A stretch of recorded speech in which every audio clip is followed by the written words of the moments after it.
नमस्कार दोस्तों, आज यूपी की टॉप 25 बड़ी खबरें लेकर हाजिर हैं। आपके जिले की हर खबर सबसे पहले पाने के लिए कमेंट करके बताएं आप यह वीडियो किस जिले से देख रहे हैं। माघ मेले में श्रद्धालुओं की सुविधा को देखते हुए परिवहन विभाग ने बड़ा फैसला लिया है। कानपुर से प्रयागराज के लिए 270 स्पेशल बसें चलाई जाएंगी। इससे यात्रियों को भीड़ से राहत मिलेगी और स्नान पर्व के दौरान आवागमन अधिक सुगम और सुरक्षित रहेगा। यूपी की एक विधानसभा सीट पर सबसे ज्यादा वोट कटने का मामला सामने आया है। मुख्यमंत्री योगी आदित्यनाथ ने एसआईआर के आंकड़ों का हवाला देते हुए इसे लोकतंत्र के लिए गंभीर बताया और राजनीतिक दलों व प्रशासन को पूरी सतर्कता बरतने की चेतावनी दी। कफ सिरप के कथित दुरुपयोग और उससे जुड़ी मौतों के मामले पर चर्चा की मांग को लेकर समाजवादी पार्टी के विधायकों ने विधानसभा में जोरदार प्रदर्शन किया। सपा विधायक वेल में पहुंच गए और नारेबाजी की, जिससे सदन की कार्यवाही कुछ देर बाधित रही। मुख्यमंत्री योगी आदित्यनाथ की अध्यक्षता में आज महत्वपूर्ण कैबिनेट बैठक होगी। बैठक में अनुपूरक बजट समेत कई अहम विकास और प्रशासनिक प्रस्तावों पर चर्चा की जाएगी, जिन्हें मंजूरी मिलने की संभावना है। बंजर जमीन पर किसानों की आमदनी बढ़ाने के लिए नागफनी की खेती को बढ़ावा दिया जा रहा है। यूपी सरकार किसानों को मुफ्त पौधे उपलब्ध कराएगी। औषधीय गुणों से भरपूर नागफनी की बाजार में भारी मांग है, जिससे कम लागत में अच्छी कमाई संभव होगी। उत्तराखंड सरकार ने सरकारी स्कूलों में श्रीमद् भागवत गीता के श्लोकों का पाठ अनिवार्य कर दिया है। इसका उद्देश्य छात्रों में नैतिक और सांस्कृतिक मूल्यों का विकास करना है। अब इसी मॉडल को उत्तर प्रदेश में भी लागू करने की तैयारी की जा रही है। Naukri.com और OLX के जरिए लोगों से ठगी करने वाले फर्जी कॉल सेंटर का यूपी पुलिस ने भंडाफोड़ किया है। गिरोह नौकरी दिलाने और ऑनलाइन सौदे के नाम पर ठगी करता था। कार्रवाई में 2 महिलाओं समेत 7 आरोपियों को गिरफ्तार किया गया। रेड लाइट एरिया में फंसी लड़कियों को बचाने वाली एक महिला प्रेमानंद महाराज से मिलने पहुंची। उन्होंने अपने संघर्ष की कहानी साझा की। महाराज ने उन्हें सेवा और धैर्य का मार्ग अपनाने की सलाह दी और समाज सुधार के कार्य को ईश्वर सेवा बताया। यूपी विधानसभा की कार्यवाही आज वंदे मातरम पर चर्चा के साथ शुरू हुई। इसी दौरान कोडीन कफ सिरप के मुद्दे पर विपक्ष ने हंगामा किया। सपा विधायकों ने जोरदार विरोध जताया, जिससे सदन में तीखी नोकझोंक देखने को मिली। यूपी की एक विधानसभा सीट पर सबसे ज्यादा वोट कटने को लेकर मुख्यमंत्री योगी आदित्यनाथ ने चिंता जताई है। उन्होंने एसआईआर के आंकड़ों का हवाला देते हुए कहा कि यह लोकतांत्रिक प्रक्रिया के लिए गंभीर संकेत है और सभी को सजग रहने की जरूरत है। बैंक ऑफ इंडिया में क्रेडिट ऑफिसर के 540 पदों पर भर्ती प्रक्रिया शुरू हो गई है। चयनित उम्मीदवारों को 1,20,000 रुपए तक मासिक वेतन मिलेगा। बैंकिंग सेक्टर में करियर बनाने के इच्छुक युवाओं के लिए यह सुनहरा अवसर माना जा रहा है।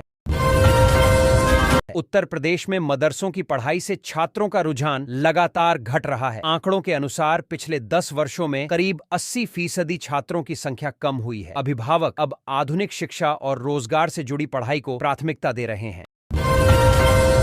पूनम ने बाराबंकी के एक बड़े पहलवान को सिर्फ 15 सेकंड में उठाकर पटका। मुकाबला इतना तेज था कि दर्शक भी हैरान रह गए। पूनम की ताकत और तकनीक की जमकर तारीफ हो रही है।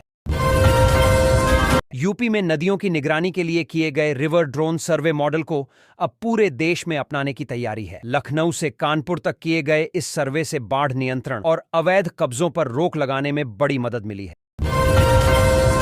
नौकरी दिलाने के नाम पर साइबर ठगी करने वाले गिरोह का यूपी पुलिस ने खुलासा किया है। आरोपी ऑनलाइन प्लेटफॉर्म के जरिए युवाओं को फंसाते थे। पुलिस ने कार्रवाई करते हुए 2 महिलाओं सहित 7 लोगों को गिरफ्तार किया है। इनके पास से फर्जी दस्तावेज और डिजिटल सबूत मिले हैं।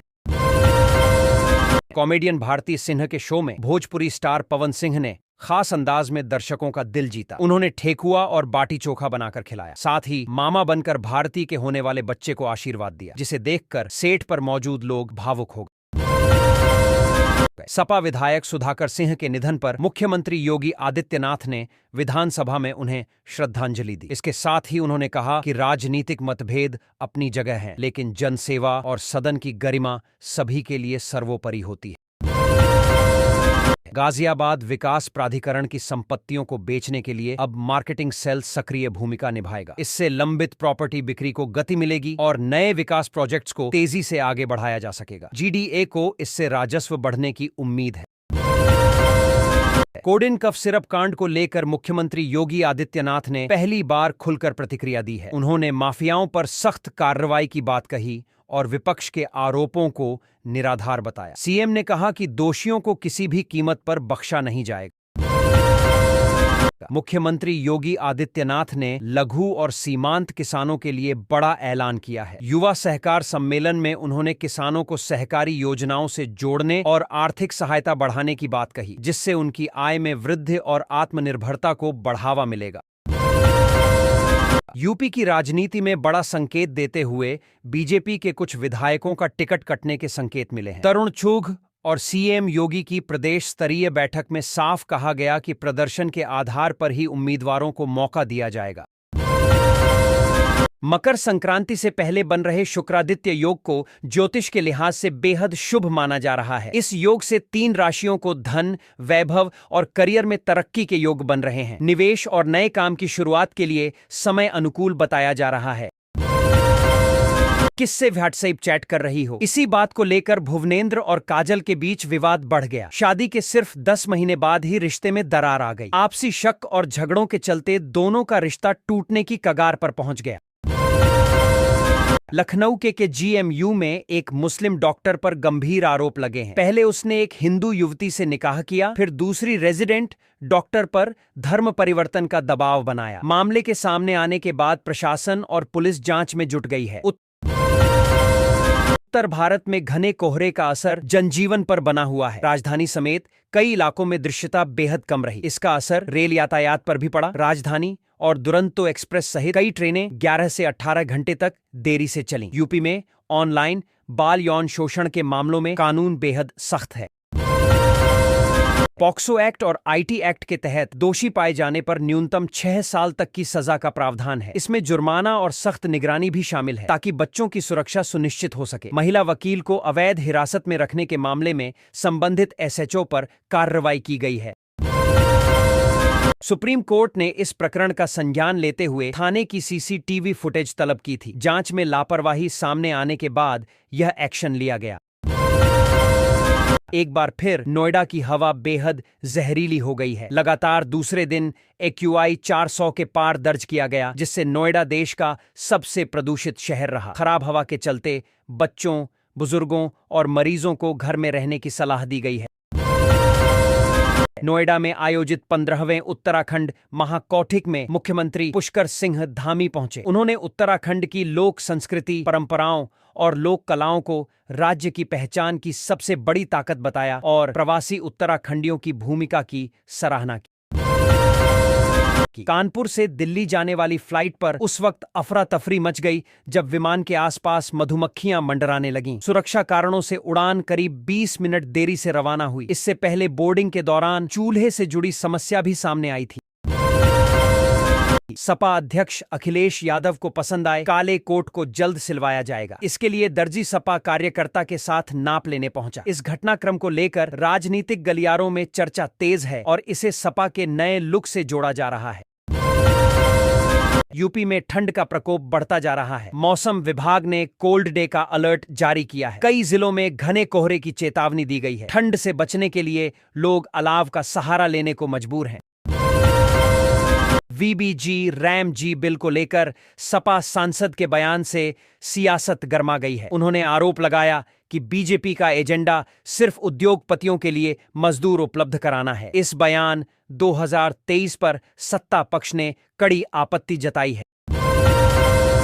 यूपी में सोशल मीडिया पर वायरल हो रहे टाइगर मैन के वीडियो ने पुलिस को सतर्क कर दिया है। 30 फीट ऊंचाई पर हवा में पुशअप करने के मामले में पुलिस जांच में जुटी है कि यह स्टंट कहां और किन हालात में किया गया। मुख्यमंत्री योगी आदित्यनाथ की सुरक्षा में चूक का मामला सामने आया है। इस पर सपा प्रमुख अखिलेश यादव ने भी चिंता जताई। प्रारंभिक जांच के बाद एक अधिकारी पर कार्रवाई की गई है और सुरक्षा व्यवस्था की समीक्षा के निर्देश दिए गए हैं। लखनऊ में प्रधानमंत्री नरेंद्र मोदी के प्रस्तावित दौरे से पहले यूपी बीजेपी की बड़ी बैठक आयोजित हुई। बैठक में मुख्यमंत्री योगी आदित्यनाथ समेत कई वरिष्ठ नेता मौजूद रहे। दौरे की तैयारियों और संगठनात्मक रणनीति पर विस्तार से चर्चा की गई। कानपुर में LT ग्रेड परीक्षा देने पहुंची नूर फातिमा को नोज पिन पहनने के कारण परीक्षा केंद्र में प्रवेश नहीं मिला। गेट पर काफी देर तक रोती रही, लेकिन अधिकारियों ने नियमों का हवाला देकर अनुमति नहीं दी। मामला सोशल मीडिया पर चर्चा का विषय बन गया। धर्मेंद्र के निधन के बाद उनके आखिरी पलों का एक वीडियो सामने आया है। वीडियो में वे काफी कमजोर हालत में नजर आ रहे हैं। बेटे बॉबी देओल ने यह वीडियो साझा कर भावुक संदेश लिखा, जिसे देखकर फैंस भी भावनात्मक हो गए। रेलवे के मोबाइल टिकट को लेकर यात्रियों में भ्रम की स्थिति बनी हुई है। हालांकि रेलवे ने साफ किया है कि वैध ई टिकट मान्य रहेगा। बिना टिकट या नियमों के उल्लंघन पर ही एंट्री रोकी जाएगी। फिलहाल फिजिकल टिकट अनिवार्य करने का कोई आदेश नहीं है। युवा सहकार सम्मेलन में मुख्यमंत्री योगी आदित्यनाथ ने कहा कि पिछली सरकारों के माफिया राज ने कोऑपरेटिव सेक्टर को नुकसान पहुंचाया। बीजेपी सरकार ने पारदर्शिता लाकर इसे फिर से मजबूत किया है और युवाओं को इससे जोड़ा जा रहा है। उत्तर प्रदेश में किसानों की आय बढ़ाने के लिए 575 ग्राम पंचायतों में किसान पाठशाला शुरू की गई है। यहां किसानों को ड्रोन, आर्टिफिशियल इंटेलिजेंस और आधुनिक खेती की तकनीकों की जानकारी दी जा रही है, जिससे उत्पादन और मुनाफा बढ़ सके। फिल्म इंडस्ट्री को बड़ा झटका लगा है। 225 से ज्यादा फिल्मों में काम कर चुके दिग्गज अभिनेता का निधन हो गया। उनका अंतिम संस्कार पुलिस सम्मान के साथ किया गया। इंडस्ट्री से जुड़े कई कलाकारों ने उन्हें श्रद्धांजलि दी। रेल यात्रियों के लिए बुरी खबर है। 26 दिसंबर से रेल किराए में बढ़ोतरी होने जा रही है। अलग अलग श्रेणियों में टिकट के दाम बढ़ेंगे। हालांकि छात्रों, दिव्यांगों और वरिष्ठ नागरिकों को पहले की तरह छूट मिलने की व्यवस्था जारी रहेगी। कांग्रेस नेता के साथ ठगी का बड़ा मामला सामने आया है। 25,000 रुपए मासिक मुनाफे के लालच में उन्होंने करीब 10 लाख रुपए गंवा दिए। आरोपी रकम लेकर फरार हो गया है। पीड़ित की शिकायत पर पुलिस ने FIR दर्ज कर जांच शुरू की। शहर में कूड़ा करकट या नाली की समस्या के समाधान के लिए अब एक फोन कॉल काफी है। नगर निगम ने हेल्पलाइन नंबर जारी किया है, जिस पर शिकायत दर्ज कराई जा सकती है। तय समय में सफाई नहीं होने पर जिम्मेदारों पर कार्रवाई होगी। यूपी पुलिस ने सोशल मीडिया पर रील बनाने वालों को अनोखे अंदाज में चेतावनी दी है। कुख्यात रहमान डकैत के डायलॉग का इस्तेमाल कर बनाई गई रील के जरिए पुलिस ने कानून का डर दिखाया, जिसे लोगों ने खूब सराहा। अखिलेश यादव ने हाल ही में जिस काले कोट की तारीफ की थी, अब वैसा ही कोट वह खुद पहनेंगे। इसके लिए उन्होंने दर्जी को बुलाकर नाप भी दे दी है। इसको लेकर सियासी गलियारों में चर्चा है और समर्थक इसे उनके नए राजनीतिक अंदाज से जोड़ रहे हैं। एक बीजेपी विधायक ने एक व्यक्ति को व्हील चेयर सौंपी, लेकिन कैमरे के सामने ही वह व्यक्ति उठकर चलने लगा। यह वीडियो सोशल मीडिया पर तेजी से वायरल हो गया। विपक्ष ने इसे दिखावा बताया, जबकि समर्थक पूरे मामले को गलत तरीके से पेश करने का आरोप लगा रहे हैं। फर्जी मार्कशीट और डिग्री बनाने वाले अंतर्राज्यीय गिरोह का पर्दाफाश हुआ है। आरोपी लाखों रुपए लेकर बीटेक, MBA जैसी डिग्रियां तैयार कर देते थे। पुलिस ने कई राज्यों में छापेमारी कर नेटवर्क का खुलासा किया और अहम सबूत बरामद किए हैं।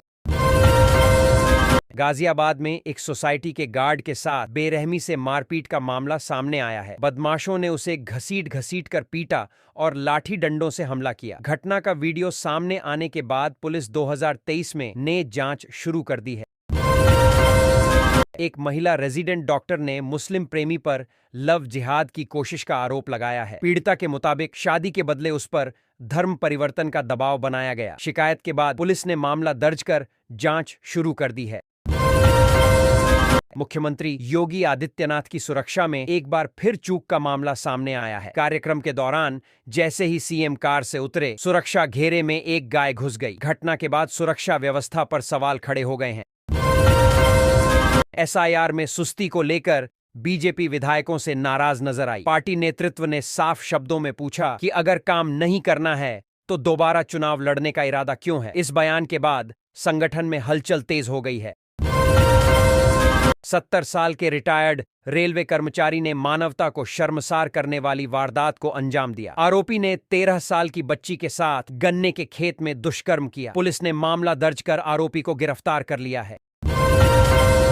बिजनौर जिले के DM के सरकारी आवास को कुर्क करने के आदेश दिए गए हैं। कोर्ट ने जसजीत कौर को तलब किया है और पीड़ित को मुआवजा देने का निर्देश दिया है। यह मामला प्रशासनिक हलकों में चर्चा का विषय बना हुआ है।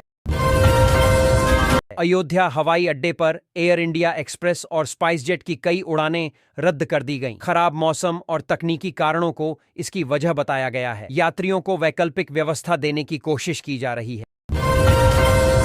अखिलेश यादव ने दिल्ली वासियों के नाम पत्र लिखते हुए कहा कि लोकतंत्र में अगर जनता मौन रही तो उसके गंभीर परिणाम भुगतने होंगे। उन्होंने लोगों से संविधान और अधिकारों की रक्षा के लिए आवाज उठाने की अपील की है। यूपी में अगले महीने से सड़क सुरक्षा सप्ताह मनाया जाएगा। नियम तोड़ने वालों पर सख्ती होगी। हेलमेट, सीट बेल्ट और ओवर स्पीडिंग में लापरवाही पर लाइसेंस जब्त करने और वाहन सीज करने की कार्रवाई की जाएगी। एक महिला ने जन्म देते ही अपने नवजात बच्चे को अपनाने से इनकार कर दिया। उसने दूध पिलाने से भी मना कर दिया। महिला ने जो वजह बताई, उसने अस्पताल स्टाफ को भी हैरान कर दिया। मामले में काउंसलिंग कराई जा रही है। एयरपोर्ट पर उस वक्त हड़कंप मच गया जब मधुमक्खियों के झुंड ने तांडव मचा दिया। यात्रियों की सुरक्षा के चलते फ्लाइट को करीब 1.5 घंटे तक रोका गया। स्थिति सामान्य होने के बाद ही उड़ान भरने की अनुमति दी गई। कानपुर में फिल्मों से प्रेरित होकर एक व्यक्ति ने डीएम कार्यालय के सामने खुद पर पेट्रोल छिड़क लिया। अचानक हुई इस घटना से अफरा तफरी मच गई। मौके पर मौजूद लोगों ने तुरंत उसे काबू में किया। पुलिस जांच कर रही है। टीजीटी की परीक्षा में 28,000 से अधिक अभ्यर्थियों के शामिल होने से शहर की यातायात व्यवस्था प्रभावित रही। हजारों अतिरिक्त वाहनों के कारण प्रमुख मार्गों 28,000 से अधिक अभ्यर्थियों के शामिल होने से शहर की यातायात व्यवस्था प्रभावित रही। हजारों अतिरिक्त वाहनों के कारण प्रमुख मार्गों पर लंबा जाम लगा। परीक्षा केंद्रों के आसपास पुलिस तैनात रही। फिर भी सुबह से शाम तक आम नागरिकों को भारी परेशानी का सामना करना पड़ा। प्रधानमंत्री आवास योजना के तहत 18,500 लाभार्थियों के बैंक खातों में 23 दिसंबर को 100 करोड़ रुपए की राशि भेजी जाएगी। लाभार्थी अपना नाम योजना की आधिकारिक वेबसाइट या स्थानीय पंचायत सूची में देख सकते हैं। प्रधानमंत्री आवास योजना ग्रामीण के तहत देश के करीब 2 करोड़ गांवों में पक्के मकानों की सौगात पहुंचाई गई है। योजना से गरीब और पात्र परिवारों को आवास सुविधा मिली है। सरकार का उद्देश्य 2025 तक सभी जरूरतमंदों को पक्का घर उपलब्ध कराना और ग्रामीण जीवन स्तर में सुधार करना है। यूपी के 4 जिलों में 4,29,000 युवा 24 वर्ष की उम्र में पहली बार मतदाता बने हैं। चुनाव आयोग ने इसे गंभीरता से लेते हुए जांच के आदेश दिए हैं। मतदाता सूची में गड़बड़ी की आशंका जताई जा रही है। जांच के बाद जिम्मेदार अधिकारियों पर कार्रवाई संभव है।